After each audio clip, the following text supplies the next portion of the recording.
मराठ्यांचं वादळ मुंबईच्या दिशेनं. पेपरमधली हेडलाईन आणि त्याखाली एक फोटो. फोटोत लक्ष वेधून घेणाऱ्या तीन गोष्टी. एक म्हणजे प्रचंड गर्दी, पुरुष, स्त्रिया, तरुण पोरं, नुसती माणसं. दुसरी गोष्ट म्हणजे प्रचंड फुलं, जेसीबी मधून उधळली जाणारी, लोकांकडून उधळली जाणारी फुलं. आणि तिसरी लक्ष वेधून घेणारी गोष्ट आहे एक व्यक्ती, या हजारोंच्या गर्दीच्या केंद्रस्थानी असलेला, कधी गाडीच्या सनरूफमधून बाहेर येत लोकांच्या दिशेनं हात उंचवणारा, तर कधी त्याच गाडीत झोपणारा, त्याच गाडीत चटणी भाकर खाणारा आणि ठिकठिकाणी स्वागत स्वीकारत असल्यानं 3 किलोमीटर अंतर पार करायला 5 तास वेळ लागणारा माणूस.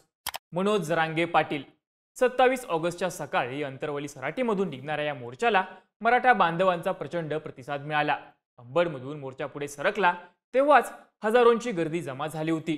प्रत्येक गावागणिक ही गर्दी वाढत होती. माणसं स्वतःच्या गाड्या घेऊन, ज्याच्या आधारे महिनाभर राहता येईल असे ट्रक आणि टेम्पो घेऊन मोर्चामध्ये सहभागी झाले. ऐन गणेश चतुर्थीच्या दिवशी लोक अगदी टेम्पोवरती बसून या मोर्चामध्ये सहभागी झाले. अगदी न भूतो न भविष्यती गर्दी या मोर्चासाठी जमली. सध्याही तळेगाव पासून तब्बल 40 किलोमीटरवरती गाड्यांच्या रांगा असल्याच्या बातम्या आहेत. जिथवर नजर जाईल तिथवर गाड्या, भगवे झेंडे घेतलेली, भगवी टोपी घातलेली माणसं या मोर्चामध्ये दिसताय. पण या मोर्चाचं स्वरूप नक्की आहे काय? मोर्चामध्ये नक्की काय घडतंय? मोर्चाचा आत्तापर्यंतचा आणि इथून पुढचा प्रवास कसा असणार आहे पाहूयात या व्हिडिओतून. नमस्कार, मी चैतन्य आणि तुम्ही बघताय बोल भेटू. मनोज जरांगे पाटील बुधवारी 27 ऑगस्टच्या सकाळी 10:30 वाजता जालना जिल्ह्यातल्या त्यांच्या अंतरवाली सराटी गावातून मुंबईच्या दिशेनं रवाना झाले. हजारो मराठा बांधव सुद्धा शेकडो वाहनांमधून त्यांच्या सोबत निघाले. जालन्यातल्या महाकाळ अंकुशनगर इथं जरांगे पाटलांच्या कुटुंबियांकडून त्यांचं औक्षण करण्यात आलं. त्यावेळी त्यांच्या कुटुंबाला अश्रू अनावर झाले होते. यावेळी जरांगे पाटलांच्या मुलीनं प्रसारमाध्यमांना प्रतिक्रिया दिली. पप्पांनी स्वतःच्या तब्येतीची काळजी घ्यावी. पप्पांनी ठरवलं आहे कोणतंही आंदोलन लोकशाही मार्गाने करायचं, त्यामुळे ते उपोषण करत आहेत. पप्पांच्या जीवाला काही झालं तर त्याला सरकार जबाबदार असेल असा इशारा जरांगे पाटलांच्या मुलीनं दिला. कुटुंबियांचा निरोप घेताना जरांगे पाटील सुद्धा भावुक झाले होते. त्यांच्या हस्ते गणपतीची आरती करण्यात आली आणि त्यानंतर मोर्चाला सुरुवात झाली. अंतरवाली सराटी सोडल्यानंतर जरांगे पाटलांच्या ताफ्याचं रस्त्यात ठिकठिकाणी जंगी स्वागत करण्यात आलं. अनेक ठिकाणी त्यांच्यावरती जेसीबी मधून फुलांची उधळण करण्यात आली. वाटेत मराठवाड्यातले अनेक मराठा बांधव आपल्या वाहनासह त्यांच्या मोर्चामध्ये सहभागी झाले. आंदोलनात सहभागी झालेल्या नांदेड जिल्ह्यातल्या एका मराठा बांधवानं सांगितलं की त्यांच्या गावातले 20 जण आंदोलनासाठी आले आहेत. ते मंगळवारी रात्रीच नांदेडमधून निघाले होते. बुधवारी सकाळी ते अंतरवाली सराटी इथं पोहोचले. तिथून जरांगे पाटलांसोबत मुंबईच्या दिशेनं रवाना झाले. आम्ही सोबत महिनाभर पुरेल एवढं धान्य, किराणा आणि इतर साहित्य आणलं असल्याचंही त्यांनी सांगितलं. हिंगोली जिल्ह्यातल्या एका मराठा बांधवानं सांगितलं की शेतीची कामं होत राहतील. आता जरांगे पाटलांनी जेव्हा परत चला असं म्हटलं तेव्हाच आम्ही परतू. परभणी जिल्ह्यातल्या प्रत्येक गावातून मराठा बांधव आपापल्या गाड्या घेऊन मुंबईच्या दिशेनं निघाले आहेत. त्यांनी आपल्यासोबत कमीत कमी एका महिन्याचा किराणा, जेवण बनवण्यासाठी गॅस शेगडी, भांडे आणि इतर साहित्य सोबत आणलंय. जोपर्यंत आरक्षण मिळत नाही तोपर्यंत मुंबई सोडणार नसल्याचा निर्धार या मराठा बांधवांनी केलाय. महत्त्वाचं म्हणजे महिन्याभराचं नियोजन सुद्धा त्यांनी केलंय. अनेक मराठा बांधवांनी ट्रक किंवा टेम्पोमध्ये झोपण्यासाठी चादरी टाकल्यात, भांडी आणि धान्य सोबत ठेवलंय, तर आतमध्येच अन्न शिजवता येईल असा छोटा गॅसही आणलाय. थोडक्यात महिनाभर मुंबईत राहावं लागलं तरी एका टेम्पोच्या जोरावरती 10 जण राहू शकतील अशी तयारी मराठा बांधवांनी केली आहे. 27 ऑगस्टला अंतरवाली सराटी इथून निघालेल्या जरांगे पाटलांचा मोर्चा शहागड, पैठण, शेवगाव मार्गे जुन्नर इथं पोहोचला. पैठणमध्ये संध्याकाळी 6:30च्या सुमारास मनोज जरांगे पाटील यांच्या गाड्यांचा ताफा पोहोचला. त्यावेळेस त्यांच्यावरती रस्त्याच्या दोन्ही बाजूंनी उभ्या असलेल्या जेसीबी मधून फुलांचा वर्षाव करण्यात आला. त्यानंतर रात्री 8:30 वाजता हा ताफा शेवगावमध्ये पोहोचला. आता पाहायला गेलं तर हा 27 किलोमीटरचा टप्पा जो पार करायला फार फार तर 1 तास लागतो. पण जरांगे पाटील तिथं पोहोचले 2 तासांनी. शेवगावमध्ये गणेश चतुर्थीचा दिवस असताना रात्रीचे 8:30 वाजताही जवळपास 40,000 बांधव जरांगे पाटील यांच्या स्वागतासाठी उभे होते. त्यानंतर इथून मोर्चा पुढच्या दिशेने निघाला तेव्हा ही गर्दी सुद्धा जरांगे पाटील यांच्या सोबत जोडली गेली. मनोज जरांगेंचा ताफा रात्री 2:30 वाजता अहिल्यानगर कल्याण महामार्गावरच्या नेप्ती इथं थांबला. त्यावेळी जोरदार पाऊस सुरू होता. मात्र मध्यरात्री भर पावसात त्यांचं जेसीबीतून फुलांचा वर्षाव करत जंगी स्वागत करण्यात आलं. यावेळी प्रचंड पाऊस सुरू असला तरी मराठा बांधव मोठ्या संख्येनं उपस्थित होते. हे स्वागत स्वीकारल्यानंतर जरांगे पाटलांचा ताफा आळेफाटा मार्गे शिवनेरीकडे मार्गस्थ झाला. गर्दीचा प्रत्येक टप्पा, फुलांचा वर्षाव, लोकांचं अभिवादन हे सगळं पार पडत 28 ऑगस्टला सकाळी 7च्या सुमारास मनोज जरांगे पाटील छत्रपती शिवरायांचं जन्मस्थान असलेल्या किल्ले शिवनेरी इथं पोहोचले. मोर्चाला लोकांची इतकी गर्दी होती की मनोज जरांगे पाटील यांना जेवणासाठी आणि झोपण्यासाठीही गाडीतून बाहेर पडता आलं नाही. ते गाडीतच जेवत असल्याचा आणि गाडीतच झोपल्याचा फोटोही बराच व्हायरल झाला. विशेष म्हणजे मनोज जरांगे पाटील यांचं जंगी स्वागत ते जुन्नरमध्ये दाखल झाले तरीही थांबलं नाही. गुरुवारी पहाटे 5:15च्या सुमारास ते जुन्नर तालुक्यातल्या आळेफाटा इथं पोहोचले. यावेळी फुलांची उधळण, फटाक्यांची आतिषबाजी आणि एक मराठा लाख मराठा अशा घोषणांनी त्यांचं भव्य स्वागत करण्यात आलं. यावेळी एकूण 40 जेसीबीतून त्यांच्यावरती फुलांची उधळण करण्यात आली. आळेफाटा चौकात थांबल्यानंतर जरांगे पाटलांनी उपस्थित सर्वांना अभिवादन केलं. चौकातल्या छत्रपती शिवाजी महाराजांच्या पुतळ्यावरती पुष्पगुच्छ अर्पण केला. यावेळी पुणे जिल्हा आणि आसपासच्या परिसरातले शेकडो मराठा बांधव जरांगे पाटलांसोबत मोर्चामध्ये सहभागी झाले. दरम्यान लवणवाडी, लवणमळा, बोरीफाटा, आळे स्टँड, आळे दूध डेअरी, मार्केट यार्ड, आळेफाटा, बाह्यवळण पूल आणि वडगाव आनंद इथं येणाऱ्या बांधवांसाठी पाणी, बिस्किट आणि दुधाची व्यवस्था करण्यात आली होती. आळेफाटानंतर वडगाव आनंद इथंही जरांगे पाटलांचं भव्य स्वागत करण्यात आलं.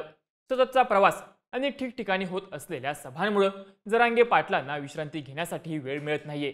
त्यामुळे ते गाडीतच आपली विश्रांती पूर्ण करतायत.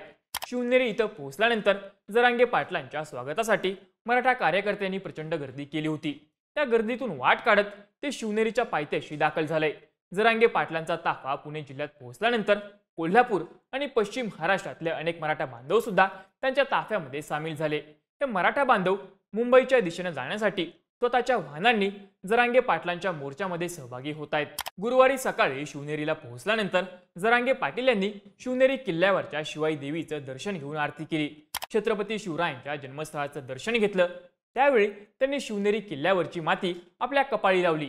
यानंतर जरांगे पाटलांनी शिवनेरी किल्ल्याच्या पायथ्याशी पत्रकार परिषद घेतली. तेव्हा त्यांनी आपण गोरगरीब मराठ्यांसाठी गोळ्या झेलायलाही तयार आहोत. सरकारनं एका दिवसाची परवानगी दिली तर मग एका दिवसात अंमलबजावणीही करावी. सरकारने अडवणूक करू नये, मराठ्यांची लाट अंगावर घेऊ नये असा इशारा सुद्धा मनोज जरांगे पाटलांनी दिला. विशेष म्हणजे जरांगे पाटील जेव्हा विश्रामगृहाच्या पायऱ्या चढत होते तेव्हा त्यांच्या सहकाऱ्यांना त्यांना उचलून वर न्यावं लागलं. 4 पायऱ्या सुद्धा चढताना जरांगे पाटलांना त्रास झाला. पण शिवनेरीवरती मात्र जरांगे पाटील स्वतः चढत गेले. त्यामागचं कारण आपल्याला शिवनेरीवरती आल्यावर मिळणारी ऊर्जा असल्याचंही जरांगे पाटील यांनी सांगितलं. गुरुवारी 28 ऑगस्टला शिवनेरी किल्ल्याचं दर्शन घेतल्यानंतर जरांगे पाटलांचा मोर्चा दुपारच्या वेळेला मुंबईच्या दिशेनं रवाना होईल. हा मोर्चा चाकण, तळेगाव आणि लोणावळा मार्गे पुढे जात नवी मुंबईतल्या वाशीला पोहोचेल. तिथून वाशी मार्गे हा मोर्चा मुंबईतल्या आझाद मैदानावरती दाखल होईल. पण जुन्नर तळेगाव मार्गावरती प्रचंड वाहतूक कोंडी असल्यानं जरांगे पाटील यांना जुन्नरवरून तळेगावपर्यंत पोहोचायला जवळपास रात्रीचे 8 वाजतील असा अंदाजही व्यक्त करण्यात येतोय. जरांगे पाटलांचा मोर्चा आज रात्री उशिरा मुंबईच्या आझाद मैदानावरती पोहोचण्याची शक्यता आहे. यासाठी आझाद मैदानावरती मोठा पोलीस बंदोबस्त तैनात करण्यात आलाय. या मोर्चासाठी मुंबई पोलिसांनी तयारी सुरू केली आहे. सर्व पोलीस फोर्स मिळून 1500च्या आसपास पोलीस कर्मचारी तैनात करण्यात येणार आहेत. गरज भासल्यास अतिरिक्त पोलीस फोर्सही मागवण्यात येईल. आझाद मैदानाच्या परिसरामध्ये 200 पेक्षा जास्त पोलीस अधिकारी तैनात करण्यात येणार आहेत. परिसरामध्ये 5 डीसीपी आणि त्यापेक्षा वरच्या दर्जाचे अधिकारी तैनात असतील. सोबतच दंगल नियंत्रण पथक, अग्निशमन पथक सुद्धा तैनात असणार आहे.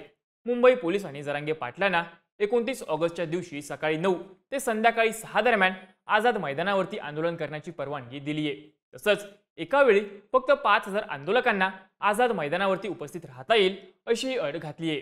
यावरती जरांगे पाटील यांनी आम्ही 4000 आंदोलक आझाद मैदानात बसतो, बाकीचे इतर मैदानामध्ये बसतील, पण मागण्या मान्य झाल्याशिवाय माघार नाही अशीच भूमिका घेतली आहे. आता मनोज जरांगे पाटील यांनी गेल्या वर्षी सुद्धा मुंबईवरती मोर्चा काढला होता. त्यावेळीपेक्षा जास्त गर्दी आत्ताच्या मोर्चाला, तेही ऐन गणेशोत्सवाच्या दिवसामध्ये झाल्याचं बघायला मिळतंय. ही इतकी गर्दी होण्याचं कारण अर्थातच जरांगे पाटलांच्या या मोर्चाचं नियोजन आणि लोकांकडून मिळणारा प्रतिसाद आहे. माध्यमांनी दिलेल्या बातम्यांनुसार मोर्चासंबंधी व्हॉट्सअप ग्रुप तयार करण्यात आले आहेत। त्यावरती मोर्चा कुठून निघालाय, सध्या कुठे पोहोचलाय, अंदाजे किती वाजता नियोजित ठिकाणी पोहोचेल याची माहिती दिली जाते। त्यामुळे लोकांचा खोळंबा न होता योग्य वेळी त्या ठिकाणी लोक जमा आहेत। जरांगे पाटलांचा मागच्या वर्षीचा मोर्चा हा शहरी भागातून गेला होता, मात्र यावेळी हा मोर्चा थेट हायवेवरून जातोय। मात्र तरीही अचूक नियोजनामुळे गर्दीचा आकडा सातत्याने वाढताना दिसतोय। नियोजित ठिकाणी लोक आपल्या स्वतःच्या गाड्या घेऊन थांबत आहेत। त्यानंतर या गाड्या मनोज जरांगे पाटील यांच्या ताफ्यामध्ये सामील होत आहेत, एकत्रितपणे पुढे जात आहेत। अगदी टेम्पो ट्रक पासून क्रेटा, बलेनो अशा गाड्याही मोर्चामध्ये सहभागी झाल्या आहेत। आता फक्त मनोज जरांगे पाटील जात आहेत त्या जिल्ह्यातली किंवा ठिकाणची नाही, तर इतर ठिकाणांवरून सुद्धा मराठा बांधव मुंबईच्या दिशेने निघत आहेत। जरांगे पाटील यांच्या आंदोलनाला पाठिंबा देण्यासाठी पंढरपूरसह सोलापूर जिल्ह्यातून अनेक मराठा बांधव मुंबईच्या दिशेने रवाना झाले आहेत। आता आपण विजयाचा गुलाल घेऊनच पंढरपुरामध्ये परतणार असा निर्धार त्यांनी केलाय। धुळ्यातील मराठा समाज बांधव शुक्रवारी सकाळी हजारोंच्या संख्येनं धुळे मेमो ट्रेननं मुंबईच्या दिशेनं कूच करणार आहेत। आंदोलनाला पाठिंबा देण्यासाठी नाशिकच्या मनमाड रेल्वे स्थानकातून शेकडो मराठा बांधव जन्मशताब्दी एक्सप्रेसनं मुंबईकडे रवाना झाले आहेत। मागच्या वर्षी निघालेल्या मोर्चामध्ये सगळे मराठा बांधव एकत्रच मुंबईच्या दिशेनं निघाले होते। यावेळी एकत्र मुंबईला निघालेल्या मराठा आंदोलकांची संख्या आधीपेक्षा जास्त आहेच, पण सोबतच ज्यांना या मोर्चाच्या मार्गावरून येणं शक्य नाही ते शक्य आहे त्या मार्गाने मुंबई गाठत आहेत। त्यामुळं जेवढी गर्दी सध्या जरांगे पाटील यांच्या मोर्चामध्ये दिसत आहे त्यापेक्षा जास्त गर्दी मराठा आंदोलक मुंबईमध्ये दाखल होतील तेव्हा बघायला मिळणार आहे। 27 ऑगस्टला मराठा आंदोलकांचा ताफा अहिल्यानगर कल्याण मार्गावरती असताना काही अज्ञात समाजकंटकांनी ताफ्यातल्या गाड्यांवरती दगडफेक केल्याची घटना घडली, पण सुदैवानं यामध्ये कुणीही जखमी झालं नाही। तर मोर्चात सहभागी झालेल्या सतीश देशमुख या बीडच्या केस तालुक्यातल्या 40 वर्षीय मराठा आंदोलकांचा हृदयविकाराच्या झटक्याने मृत्यू झाल्याची दुःखद घटनाही घडली आहे। या घटनेबद्दल मनोज जरांगे पाटील यांनीही संवेदना व्यक्त केल्या आहेत। आता गुरुवारी रात्री 8 वाजेपर्यंत शिवनेरीवरून निघालेले मनोज जरांगे पाटील तळेगावला पोहोचतील असा अंदाज व्यक्त करण्यात येतोय। सध्या पुणे, कोल्हापूर या पश्चिम महाराष्ट्रातल्या जिल्ह्यांमधून लोक स्वतःच्या गाड्या घेऊन जरांगे पाटील यांच्या ताफ्यामध्ये समाविष्ट होत आहेत। त्यामुळे गर्दीची संख्या अजून वाढत आहे। गाड्यांची रांग सुमारे 40 किलोमीटर अंतरावरती पोहोचल्याचं बातम्यांमधून सांगण्यात येतंय।